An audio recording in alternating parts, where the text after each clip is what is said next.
Γεια σας κορίτσια, αυτό είναι ένα καινούριο βιντεάκι σχετικά με τη συλλογή αρωμάτων που έχω και χρησιμοποιώ το τελευταίο διάστημα. Να σημειώσω ότι τα αρώματα αυτά δεν τα έχω αποκτήσει μέσα σε 1 ή 2 μήνες, αλλά είναι αποκτήματα των τελευταίων 5 έως 6 ετών, αρώματα τα οποία μου άρεσαν, τα πήρα, κάποια στιγμούλα μπορεί κάποιο άλλο να πήρε τη θέση τους και αυτά πήγαν λίγο πίσω. Τα έχω όμως ακόμα, διατηρούνται ευτυχώς και τα χρησιμοποιώ. Πάμε να σας τα δείξω. Ξεκινάω με το Alien, το οποίο είναι αγαπημένο, πολύ αγαπημένο άρωμα με πολύ μεγάλη διάρκεια, είναι από τον Thierry Mugler. Αυτό το μπουκαλάκι είναι από τα μπουκαλάκια που ανοίγουν και μπορούμε να τα ξαναγεμίσουμε. Αρκετά ακριβό άρωμα, το οποίο όμως αξίζει πραγματικά τα λεφτά του. Επίσης, ένα αγαπημένο άρωμα είναι της Lancôme, το Hypnose, γλυκό και αυτό άρωμα με αρκετά μεγάλη διάρκεια, πιο ελαφρύ βέβαια, κάπως διαφορετικό από το Alien, δεν μπορώ να σας πω ακριβώς τις διαφορές γιατί είναι πολύ καλή στην περιγραφή αρωμάτων, γλυκό όμως με βανίλια μέσα στη σύνθεσή του, θεωρώ άρωμα. Αυτό εδώ το αρωματάκι είναι το Spellbound από Estée Lauder, κλασικό, μεγαλίστικο αν μου επιτρέπετε ή μαμαδίστικο άρωμα, το οποίο έχει και αυτό πολύ μεγάλη διάρκεια και είναι χαρακτηριστική η ευωδιά του.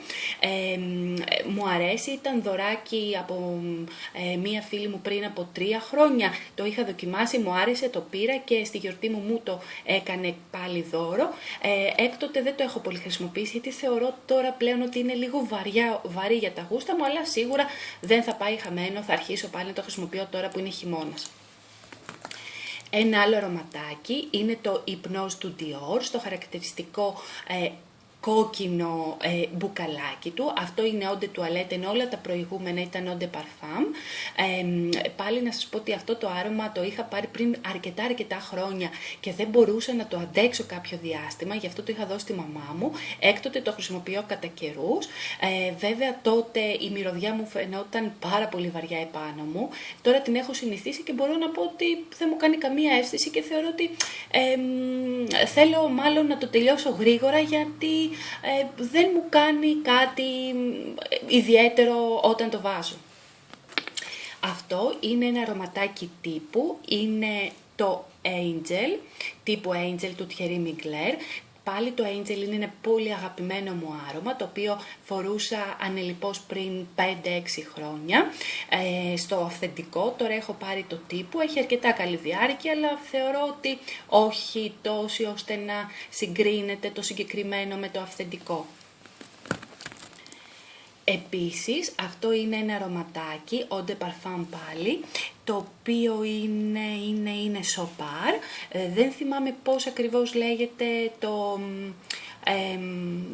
το όνομα του αρώματος, πάντως έχει μια πολύ έντονη μυρωδιά βανίλιας και αυτό είναι έντονο και με διάρκεια άρωμα, νομίζω το έχετε καταλάβει, μου αρέσουν τα ζεστά με βανίλια αρώματα και με μεγάλη διάρκεια και ένταση. Και τέλος είναι το Carolina Herrera, το αγαπημένο μου αυτή την περίοδο, μάλλον τα τελευταία 2 χρόνια άρωμα, το οποίο πήρα κατά τύχη από ένα μαγαζί, μου άρεσε τόσο πολύ, μου άρεσε τόσο πολύ που το ξαναπαρήγγειλα μέσω ίντερνετ, γιατί στην περιοχή μου δεν το βρίσκω εύκολα, είναι έντονο, με πάρα πολύ μεγάλη διάρκεια, λουλουδάτο και πραγματικά αν το βάλετε δεν υπάρχει περίπτωση κάποιος να το μυρίσει επάνω σας και να μην σας κάνει κομπλιμέντα. Γεια σας κορίτσια!